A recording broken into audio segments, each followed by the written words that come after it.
Tracking the Tropics update with a certified most accurate weather team at First Coast News. Hi there, friends. I'm meteorologist Robert Spetta. This, of course, is Talkin Tropics, and we're always keeping you posted on not only near term, but looking ahead at the long-range forecast. Because you can see here annotated on the screen. Now, this is not from the National Hurricane Center. I just wanted to kind of show you where we're looking at in the extended forecast. And from the 21st to about the 25th, going to be watching the Gulf Stream, and we'll talk about that in a second. What's leading to that? It almost feels like deja vu, I'll be honest with you. Over the last few weeks, when Invest 93L, how that originally started, Chantal, that originally started, was a trough set up over the state of Florida from the Gulf over towards the East Coast into the Atlantic along the Gulf Stream. We're seeing that potential for something. Now, still long range, but regardless, we get a trough over the state of Florida. It is going to increase that chance of rainfall in that extended forecast. So we're going to talk, of course, about that, the near term. And then at the end of this, I'm going to take some of your questions on Facebook and YouTube. So go ahead, ask some of those questions, and I'll try to get to them here as well for those watching live on our social media platforms. So, all right, first off, the National Hurricane Center as of Thursday morning has downgraded Invest 93L to a low chance of tropical development. The reality is this is pretty much running out of time for it to kind of get its act together. This after, well, traversing the state of Florida, and actually made a hard right turn after coming on shore, had a little swirl pass right over places like Putnam County into Flagler County. You had those breezy conditions back on Monday, and then this just kind of walked its way along the panhandle. It's over water for a period of time south of Mississippi and Alabama, but it's not long enough. Not enough time for it to really kind of get its act together. And in fact, we take a look at current satellite and radar imagery. So we're going to switch over to the radar, the ground-based imagery coming out of New Orleans here. And yeah, you can see what I'm talking about. Basically, we'll zoom right in on it. Yeah, there is that broad swirl located in here. You can see it just like that. Low level center pretty much passing right over New Orleans at this time.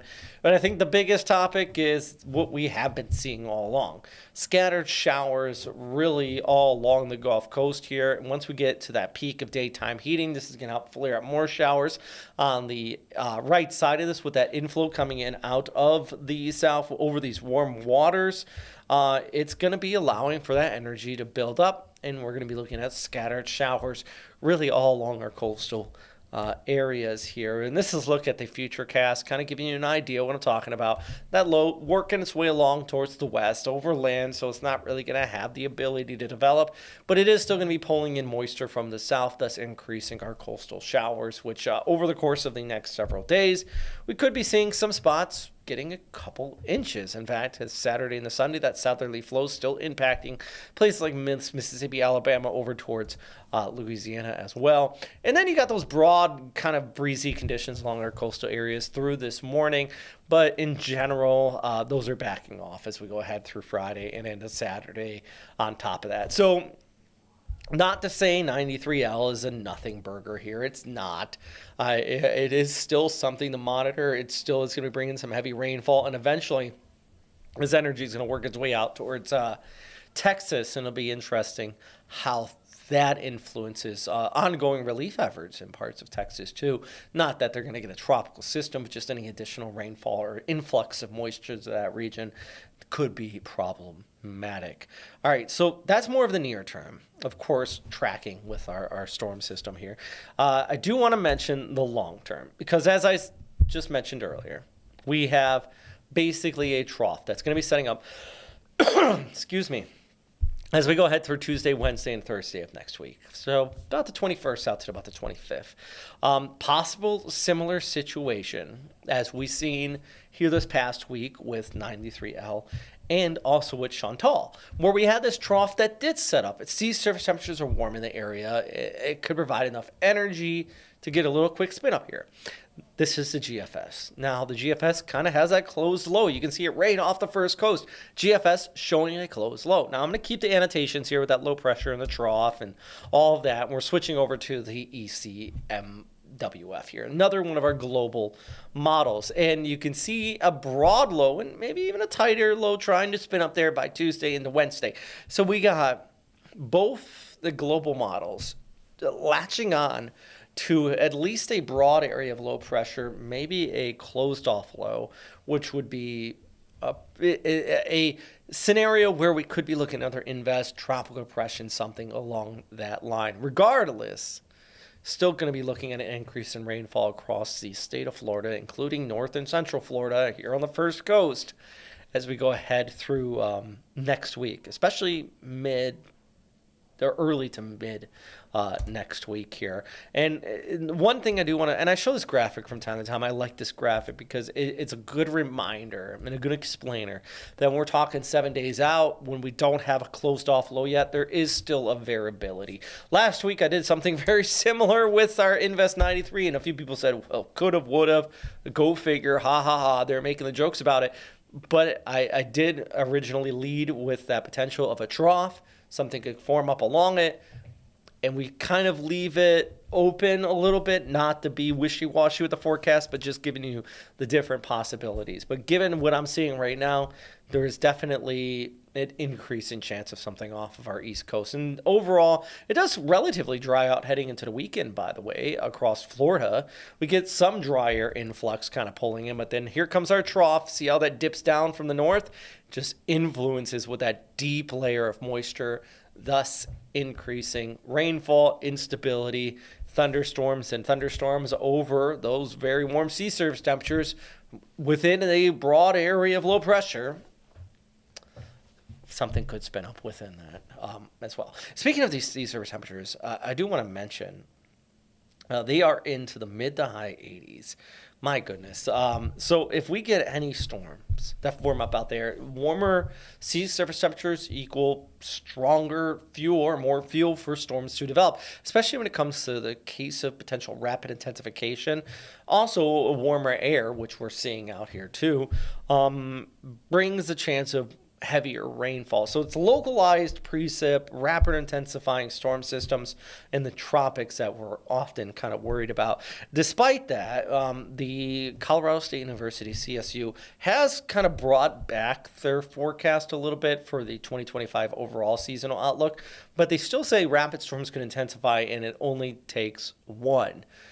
So when we look at these numbers, you do have to remember there is that kind of catalyst to it. And I do want to actually talk about these numbers here. And I had an interview with a member of CSU about their seasonal outlook here. So I'm going to throw it to myself having this interview pre-recorded talking about that. Colorado State University, which is one of the leaders in long-range tropical cyclone forecasting, has updated their 2025 hurricane season outlook to a slightly lower number, expecting 16 named storms now, 8 hurricanes and 3 major hurricanes. Now, this is slightly lower than what we've seen earlier in the season from their outlook, and there's a few reasons for this. And so basically right now we're seeing stronger than average vertical wind shear over the Caribbean, which limits tropical cyclones as due to that change of wind speed with height, it kind of tilts the storms over and restricts their ability to grow. That's Chandler Jenkins. He's an environmental scientist with CSU. Now, he emphasized to not let the current changes mislead you. We're still kind of expecting an above average hurricane season as the models, long-term models are kind of expecting this kind of vertical wind shear to dissipate as we head into August. And we're still expecting the Atlantic, which is not as warm as it was last year, though it's still above average and still plenty warm enough to get strong tropical cyclones to form. And so yes, still an above average hurricane season in the forecast. But remember, one of the most important notes is this. I want to emphasize the point that it only takes one tropical cyclone in your area to make it kind of an active season. And so always have a plan, kind of, especially if you're in tropical or areas that are prone to these tropical cyclones, and always kind of be ready and listen to the National Hurricane Center and your local authorities. We have more information on this and a look at the full interview at Hurricane Central on firstcoastnews.com. I'm meteorologist Robert Spetta. So, yeah, it's still only takes one. Really good point there. I do also want to talk about, I just mentioned sea surface temperatures being warm. This is more focused on Jacksonville. But we've had 64 90-degree plus days in Jacksonville so far in 2025. The average up to this date is typically 38. Previous record was set back last year up to this date of 56. So we get these stronger, longer stretches of warmer temperatures. That, of course, not only during the day, but also as night shown here, that, of course, is keeping those sea surface temperatures above average as well, which is one of the prime factors for tropical cyclone development. So there's a catalyst, a domino effect, I should say, to having these rather warm sea surface temperatures, and how maybe not making more storms, but more rapid intensifying ones when they do eventually take place. Not to say that this next one will 100% do that, just saying that it is one of these factors that we do keep in mind as we look ahead through that extended outlook. All right, so Chris Jackson did say good morning. Thank you for always keeping us posted here. Thank you very much, Chris, for stopping by. Also, don't really see any comments on our YouTube page either, or on really outside of that on our Facebook page. So, yeah, I mean, that's just thanks for everybody stopping in. If you do have any questions or anything like that, I always would like to hear your feedback on here. If you don't feel like posting it in the open chat, you can always just shoot me a direct message as well. But of course, we're going to continue to keep you posted on our invest area here. Now coming on shore over towards the Louisiana coastline, increasing rainfall there. And then we look at the broader picture, always keeping an eye on what we could be seeing out here over the Gulf Stream east of Florida, possibly by July 21st to 25th, due to this stationary boundary that is going to be, or I shouldn't call it a stationary boundary, it's more or less this broad trough that's going to be setting up.